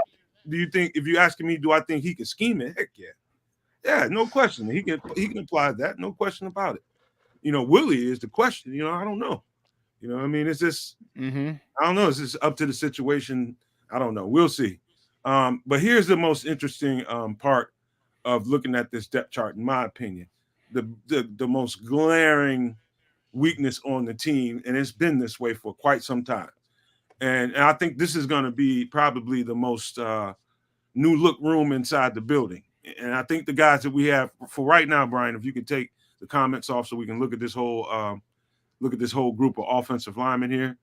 I think this is going to be, and we'll just have a freestyle conversation about the whole offensive line group. I think it's going to be the most new look group in the building. I also think, and guys, don't get mad at me. I know everybody says we need to leave people where they are. I know. I agree with that for the most part. But because we're down to 4 picks, and I don't know what they're going to do with that number 9 pick, but I know that tackle position is rich at the top of that draft. And I say rich. And there are a lot of them are right tackles. I think, if it were me, and if it was left up to me, I'd move Darnell Wright back to the left and draft a right tackle. early in the draft. Probably not with number 9, but I'll draft one early. I try to move up after I got a receiver and try to get back in there and try to get another tackle. That's what I would do. I don't really want to touch that. Like I'm completely against the idea of moving Darnell from where he's excelling. I know you have a lot of that's just me. I know you have a lot of faith, if not optimism, with respect to him moving over to the left tackle. I think, to be honest with you, if they did move him over there wouldn't be a major drop off, but now we've got a drop off on the other side. And I think that drop off has a bit more to do with the depth piece. So yeah, we would then have to draft. We'd have to draft a right tackle in the draft. There's a lot more right than left this time around. So again, I see logic, but that then pushes us out of the wide receiver market, and it also pushes us out of the defensive end market. To me, the draft starts to dry up at the tackle position just at the top of the second round after Jordan Morgan goes. After that, you got Patrick Paul and a couple other guys. Maybe they can get somebody like that, as well as either a wide receiver or defensive end. My point being, he just doesn't have. Poles just doesn't have the cachet of picks needed to really pull off what you're trying to suggest. He does not, man. That's the unfortunate part about it. Well, he was in position to actually, but that's a whole other conversation, man. Go ahead, Keith. Yeah. I look at it like this, man. If Poles really felt that way about the left tackle position, you had a couple guys in free agency that he could have went after, and he chose not to. So again, breathes his confidence in Braxton Jones. I mean, I'm not, and don't get me wrong, I'm not saying Braxton Jones is an all pro or Pro Bowl left tackle. But again, the kid, I get it. You talk about his base and everything, Nomad, but I think that they really believe that this young man is putting in the work. They're seeing some things that we're not privy to see with regard to his off-season workouts, that they believe that this young man is going to be able to handle that job over there. And until proven wrong, then they'll make a move. But I think right now they're comfortable with Braxton Jones there. What I think we're going to see it and emerges from is Jatari Carter. I think I see him moving up in the depth chart instead of moving Tevin Jenkins from left to right.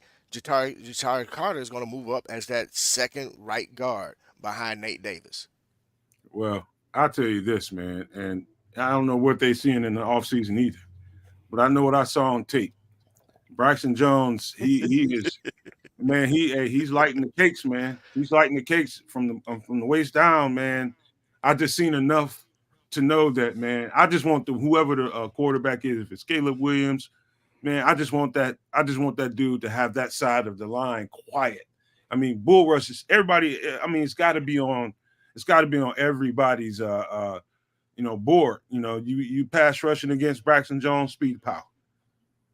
Put him on his skates, and he'll be right back in the quarterback's lap in a minute. I don't know that he can get the kind of anchor that he's looking for. I don't think he's built on the lower body to get there. But I've made this argument several times. I do like Braxton Jones. I just don't think he has what it takes to be an every down starter. And I think they're starting to make moves to signal that we need somebody to compete with him. And so I hope Keith is right, and I hope he's making improvements, and I hope he's getting stronger, because I think they're setting this up so that the depth that they brought in, and I got some interesting notes about Matt Pryor, who I think is a swing tackle. I think they're bringing him in, number one, to push Braxton Jones, and I think they're going to go after a tackle to really add that depth that they need. I do. Where they get him at is anybody's idea, but with what pick? We only got 4 picks don't left, know, bro. That's what we got. What we got, 9 and 75. That's all I know. And I think at the early top of the draft, I think the receiving crop is. We need more receivers than anything, boss. I think the receiver crop, is too talented to pass up on early in the draft. But that's just my opinion. I think Braxton Jones is again. I think he's serviceable. I've said this plenty of times. I think his ceiling is an above average left tackle. And I think he's ascending to that point. He's not there yet. He's Of course, he's working out. I mean, that's a given. You know that. He's working out. He worked out hard because last year he was much better against the bull rush. All right, he wasn't perfect against it. No, by all means, no. But he was able to anchor against the top level or the really, really strong guys. Yeah, he had some issues, but against the mediocre guys who tried to do that last year, he was able to hold his own a little bit. And remember, his rookie year, everybody and their mama was just going to bull rush him, and they could. So he's doing well. He's getting a better base. He's getting stronger. We know he's going to get stronger again in this offseason. He'll be fine. I think he'll be fine. He's at the point where I think he's getting close to average. Okay, and if he can ascend to above average, then we're good until we fill out all the other spots, because he's not a liability. He's not like a Charles Leno Jr. or some of the other guys that we've had who are just literally turnstiles. All right, this guy is good, and again, his ceiling to me, and he's getting close to average, but his ceiling to me is an above average left tackle. Can he get to that ceiling? I don't know, but he's getting close to being an average left tackle, and then that's going to be pretty good, especially if the rest of the offensive line is good. I think Bellissimo is seeing the exact same things I'm seeing on tape, and I'm not trying to use Bellissimo to make myself more right, but the stuff that he's saying right here is, he said something before that about why his anchor is so rough, and I think it's his body type, number one, but he doesn't sit well. And what I mean by that is you got to really drop your behind and sit down when you anchor. He's very flat when he's trying to anchor, man. And Bellissimo, that's exactly what I see on tape. Can he fix, dropping his behind and getting a little bit better in that regard? That's just technical stuff. But the strength, it takes time. If he's ever going to get that, there needs to be a real, stop guy right there in his tracks all the time, kind of left tackle. That takes time to develop that kind of strength. And so I just believe that I think Braxton Jones is going to be good. He is good. I think he probably makes a better swing tackle. But we may have to, depending on what we have and if we make any kind of trades or no, we probably end up with him this year. And that's that, you know what I mean? So, but I think one of the more interesting conversations is what Keith brought up there. And that is, I think, that is Ja'Tyre Carter and how he fits into this fold, because they just brought him some stiff competition. And if you can put that down for a second, Brian. What do you guys think? I just hold off on the chat. What do you guys think about the new guys, the acquisitions that we brought in versus the guy that's been looking for an opportunity the last couple of years? Anybody? Yeah, well, I think Ja'Tyre Carter, I hope it's motivation for him. All right, I hope it should be, because they're telling you that they don't think that you're able to get the job done. So if that doesn't motivate you, I don't know what is, or what would motivate you. Right? You brought in Curran, you brought in Bates, you brought in who else was it? Is that Carvin or Matt Pryor? Is it more projected toward Carter, or is it more projected toward Larry Borum? Yeah, I don't know about Larry Borum. I think Larry Borum might be the odd man out. That's a good call, Keith. That's a real good call. Yeah, but Ja'Tyre Carter, here's the thing. He's really athletic, and I like his ability. And if you're gonna pull, you need someone to lead the edge, or if you're gonna continue to do his own blocking, he's extremely athletic. Now he's not the finisher that a Tevin is or a Nate Davis is, but he's the athleticism can you can pull him and let him go, and there you go. And now you got a guy who can get out there and lead.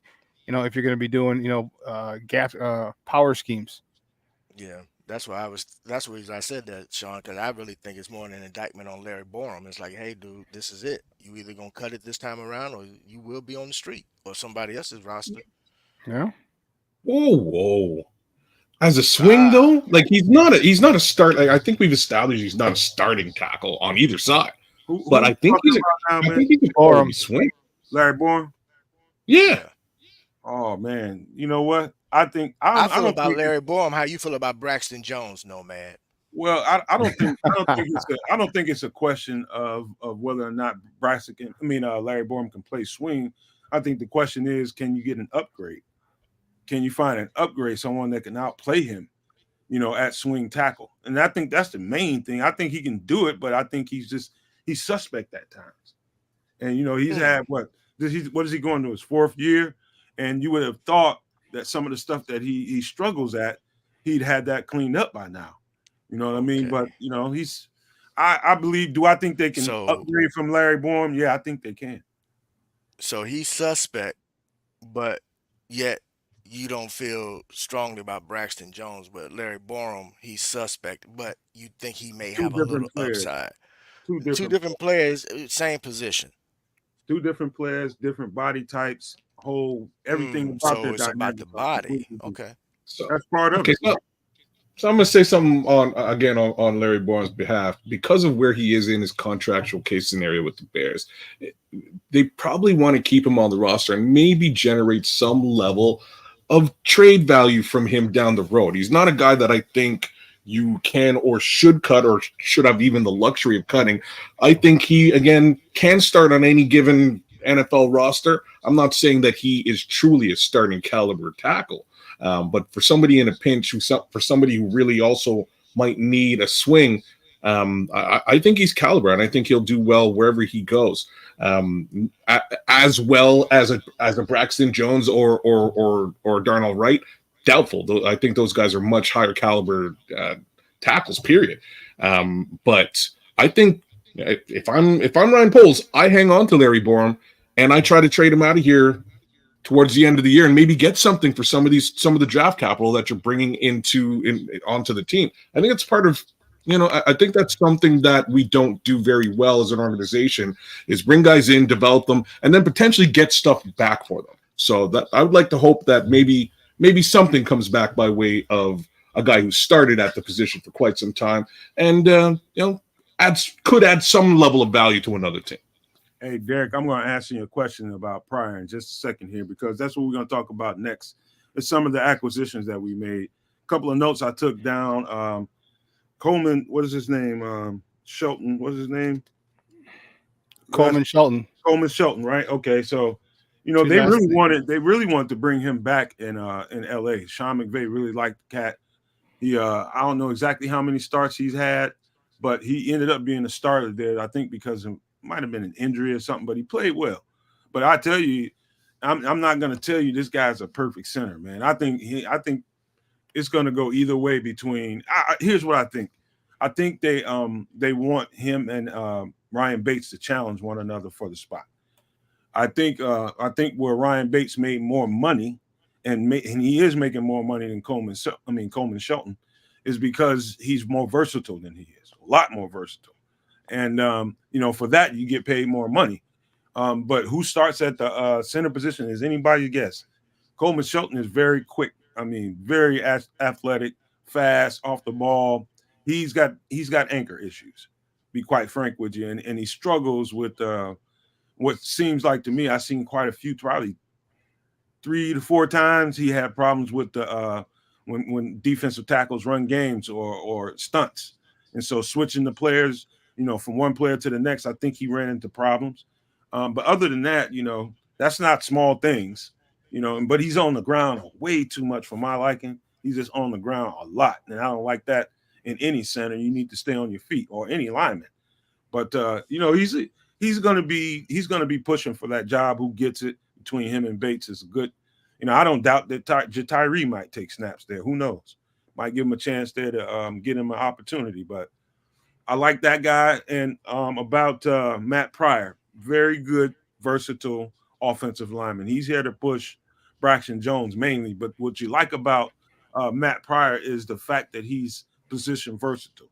So he did a lot of his work, I think, in I know he played right tackle at San Fran. And I'm backing up a little bit. In Seattle, he also played right tackle and some guard. But he played a whole lot of guard when he was right guard when he was in Philly, the original team that drafted him. But in over there when he was with Indianapolis, he played a bunch, and he pretty much started a season and a half of left tackle. In one season, he was really good at it. And so he's got approximately 20-something starts. And so you want to talk about some quality backup. I think he's that. A quality guy to push Braxton Jones. I think he's that. If you need to know anything else about Matt Pryor, that's about the best I can do. But I do like that acquisition. Did you hear this? I don't know. I know this is a little off the subject, said Chase Young is out until training camp. He's going to have a neck procedure. Who? Chase Young. No, I haven't heard that. Yeah, so Bleacher Report reporting Chase Young's going to be out to the training camp. The Saints are aware of the procedure before the signing. And you have a neck procedure, bro. I don't know. That's a little crazy. But, again, sorry about that. It was just something completely off. But I saw it, I was like, damn. Wow. That explains the medical case scenario now, doesn't it? Mm. Ryan Poles was not pleased with those medicals, and that's why Montez Sweat is here. Big, huge part of it. I would be surprised if we didn't look into him a little bit more down the road, right? Like with him being available now. But if you got medical issues, that's probably what took so long for Chase to get signed up. Somebody had to be comfortable with that. Yeah. Damn. Yeah. Man, but that's it, man. For the offensive lineman and the roster. Well, we didn't touch on Bill Murray, man. Bill, I know he's got experience busting ghosts and with Caddy. I liked him in Caddy. He was good in Caddyshack. Try to get him up. I'm for real. I'm reaching out. My dad was too. My dad was in Caddyshack. His dad was TP. See, there's a connection there. There's a relationship there. That's right. With Chris and Todd. So we have some insider information on Bill Murray. Bear down. So how about this, fellas? I'm gonna give you I'm gonna let you guys go first, but we started this show off to ask the question, and we asked the chat, and I think most people in the chat felt like we were built to make a playoff run with whatever quarterback we bring in, for Caleb, whoever. They felt good about I felt good going into the offseason that we would make a playoff push. I don't think much should change right now. And so I just want to know what you guys think after all of that we just reviewed. Do you still feel the way you felt about it before watching all that? Shawn, you're up in the right. We'll go. Yeah, of course. I feel we're good to just make a playoff spot and make a run to playoffs. Yeah. I stated my case. Great offensive weapons, good, really good defense. I mean, I shouldn't say that. Really good offensive weapons, great defense. A lot more people in the same system again. I know you got a new offensive coordinator and play caller, but the system is pretty much the same. Maybe just a little different terminology, but the concepts are the same. So you're getting a lot of people who are comfortable. You're getting a lot of people who are going to take a step forward. This offense is going to be pretty explosive. So yes. And they need, in my personal opinion, they need to make the playoffs, because you take a step back from 7 wins where you potentially had the chance to win 9 or 10 to only get 7 or less than 7. Man, then I think Fluce's job would be in question after that. But yes, they are built for a playoff run. I second that motion. They are built for a playoff run, and to be truthfully honest with you, they really can't afford to take a step back, in my opinion. I mean, if they do because of taking a rookie quarterback, then what was it all for? Other than to say that you got your guy at quarterback. I mean, you won 7 games last season. So, and literally the defense gave up 3 games. So we really could have been in the playoffs last season. So with that being said, I'm going to double down on that. Yes, playoff expectations, playoffs, and more importantly, if you don't, then basically all you really said was, I wanted to get my guy at quarterback, and I'm okay with whatever the record is. And the fans would just have to take it and be satisfied with it. And that's the problem, because we've been doing that for far too long as Bears fans, taking whatever they give us and just digesting it and say, okay, it'll get better next year, and then next year the can gets kicked down the road even further. So whoever the quarterback is, and I mean that, whoever the quarterback is, expectation, playoffs. Playoffs? Yeah, playoffs. Very good. Yeah. Nano CBD, good to have you back, bro. It sounds like you've calmed down a little bit. Just a little bit. In any event, good to have you back. I don't know. I'm not like, I'd like to think I'm going to touch on exactly where you left things off, Keith. And Ryan might just look at this season as the season where he can actually get a clean evaluation at the quarterback position. And I think he's now set up to do so. So I'm going to say that might be what this season rounds out to be, as per Interesting. up in this corner, as per Shawn. Yeah, if we're looking at just a clean evaluation of the quarterback case scenario, and that doesn't result in any more wins than this season did, I'm still with you there. It still puts Flus squarely on the hot seat, but at least Ryan has an idea of what he can do around the offense to improve it. But where I am with the offense is that they've done a pretty solid job at providing him with the ability to be evaluated and win games, more importantly. So, there goes Nano CBD saying 15 wins, which is crazy. I'm going to touch on some other crazy stuff here before I throw it up to Nomad. There's folks out there, and without naming names, who really touted the quarterback and are now, backpedaling, saying, "Whoa, don't put the expectations on him."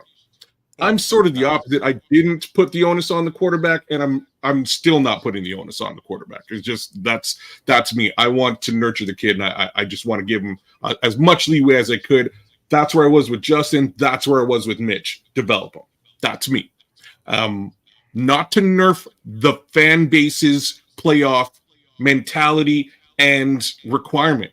I still believe that you guys should have that and hold that, hold that bar where it is. Keep that bar where it is. We took somebody out. We brought somebody in. We fully improved the team. So if the team on paper is better than it was last year, and we just narrowly missed the playoffs should potentially be that bar. Well, I'm gonna say this, man, and just to show you guys that I'm always about being fair and objective. The whole time we were supporting the quarterback that we had, I did that for a reason. I was trying to be as fair and objective as I could be. And I'm going to be fair and objective here with who probably looks to be the next quarterback of the Chicago Bears. And it's going to be probably rookie Caleb Williams. And I'm going to be totally fair with you. I do not like those expectations, but I know they are there.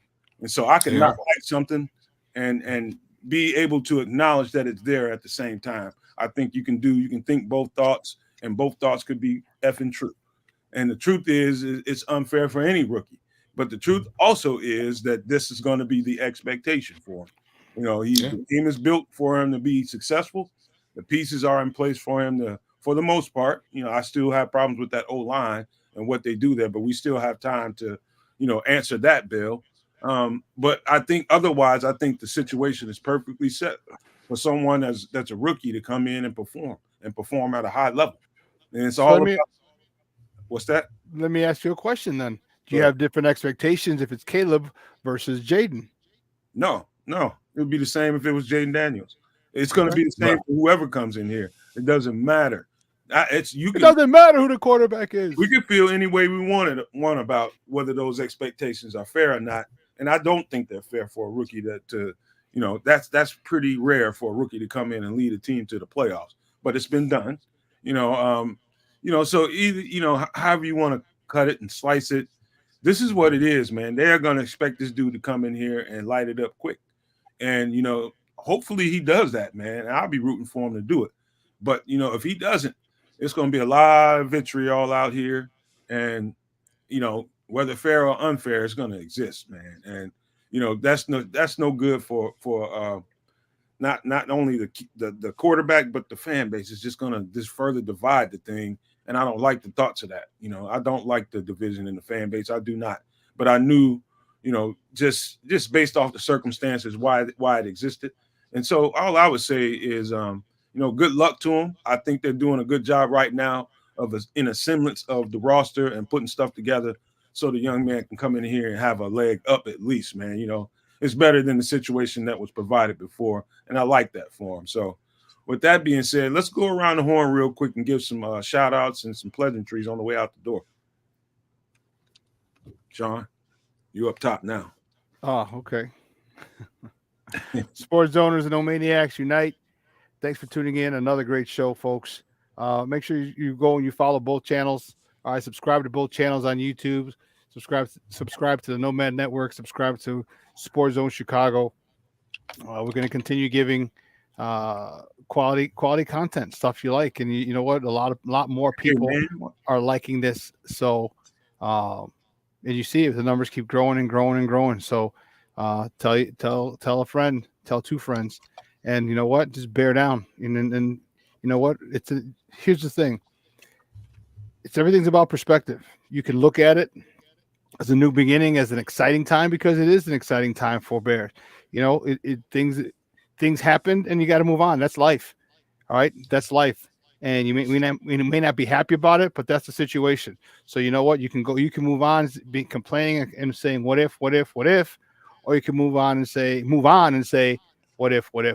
So we chose to move on and say, what can be, what if this happens? What if this new quarterback is successful? What if this offense gels under Shane Waldron? What if this defense takes another step forward? What if this team makes the playoffs? What if this team makes a deep playoff run? You can look at it and say, you know what, hey, you know what, this might not work because of this. Or you can look at it and say, hey, it might work because of this. Choose to be optimistic. Go ahead, Keith. No Maniac Sports Zoners, thanks again for chiming in and spending this time with us today. We do really appreciate it. I'm going to say this. I saw in the chat where it said offense isn't like instant coffee. Be patient. I understand that, but if that's the case, and we're now all of a sudden we're taking that approach because now looks like some of those that, I'm going to just put it out there, maybe getting the quarterback that they wanted to be under center for whatever reason. Now it's be patient. And so what was the problem with being patient with the incumbent for 1 year? I'm just putting that out there. But anyway, I digress. To my guys on the panel, as always, it's always great to chop it up with you guys and talk Bear football. I do appreciate you guys each and every day. Nomad, Shawn, Kedz, Chris, and Brian in the back, as always, man. You know, once again, we're all free thinkers. We're not going to ever see things the same way. But more importantly, I guess we got to deal with what we got to deal with, man. You know, and I said it yesterday, and I'm going to say it until I'm proven wrong. As much as things change, things stay the same. Until I see the development come out of that offensive side of the football, I'm a defensive guy at heart, so I believe in the defense. I just got to be made a believer of the offense, and I'm really hoping that we get that this year. I really do hope that, and I am going to say this. I believe in what Shane Waldron can bring to the table as an offensive coordinator. He has proven that he has the capabilities of developing, so I'm going to give him an opportunity to prove to me, along with the rest of us, that he can do it. So with that being said, Kedz, my man, I'm going to let you take it away, brother. Thanks. Usually I'm not the last guy, but there's still Nomad to go. So no Maniacs, man. Even you, Nano CBD. Glad to have you back. All you guys in the chat, super appreciative of all the love that you show us, all the support that you show us. Don't get it twisted. This last couple of days has been a little bit tough on the entire fan base. So if it was a little bit tough on us, hopefully you do understand that. I'm gonna touch on both Shawn's comments and Keith's before I get out of here. And I'm not going to look backwards. I'm going to look forwards. And in saying that, Jaden Daniels would also have the exact same expectations on him. So would Drake May. So does JJ McCarthy. If there was a trade situation, that would put Poles in a place where he can do more to fill out the roster and make it that much better. Again, an improved roster should result in more wins, regardless as to who's under center. And that's kind of where my headspace has always been. So once more, the expectation is the expectation. Fans are going to have whatever expectations those are. I'm pretty sure I'm hoping for a playoff berth. I don't know about the rest of you guys. Hoping that's where we wind up. As far as whoever winds up under center, regardless, I'm not going to put any personal pressure on them to do the job. I just pray, as Keith was saying, that they develop him the right way and give him what he needs. I do have faith in Shane Waldron, though. Shane Waldron has done this in the past. So I think his addition to the roster and to the coaching staff really helps us attack that idea of a playoff berth next year. And if that's where we're headed, guys, let's bear the you-know-what down. Like I said before, man, it's I do like the I still feel good about where we're at and where we're capable of going. I do. I'm not a pessimistic guy. I never have been and won't ever start because of the situation that presented it. So we got to make content and we got to give it to you in the fair way, the best way we can. We're going to keep busting our butts to produce content, and we have to turn that page. And that's exactly what we're going to do here on this network. We're going to turn that page and start looking forward, because there's a lot to look forward to, man. And everybody's welcome to their feelings about it. I still have mine, but we have to keep it moving, because looking in the past ain't gonna do nothing good for this fan base, and just for us content creators and you guys that love the content, it doesn't help. And so that's what we intend to do, keep moving forward. I'm gonna give the new quarterback, whoever he is, my blessing, and I'm gonna big up this team like I always do, man, because I bleed that orange and blue. That's what I am. I'm a Bears fan first, and that's just the end of it as far as I'm concerned. But I like to thank you guys for showing up here, man, and not giving up, because there was every reason not to want to watch Bears content if you were a fan of Justin Fields. People are very upset, and I understand it. He had the emotional chokehold on the city, and he's gone now, and everybody feels a certain way about it. But like we said, we're going to turn the page and got to keep moving. We're going to have a new quarterback. It's probably going to be Caleb Williams, and we're going to run him. We're going to boost him up, man, and going to try to run him to a championship. And that's what we're going to do, man. But I appreciate you guys. Appreciate the support. Appreciate the super chats and all the love. I appreciate it all, man. But don't forget to subscribe. Don't forget to like the show. I heard there was only like 40 likes in there. Please do us a favor and get those up. And make sure you subscribe to both shows, both the Nomad Network and Sports Zone Chicago. Everything's going to get better. Things are going to get stronger. And we'll remember why we got in this whole thing together in the first place. So just keep up the good support. And we love you guys, man. But before we get out of here, I always got to leave you with these famous words. Love, peace, and hair grease, y'all. Bear down. Peace, fam. Boom.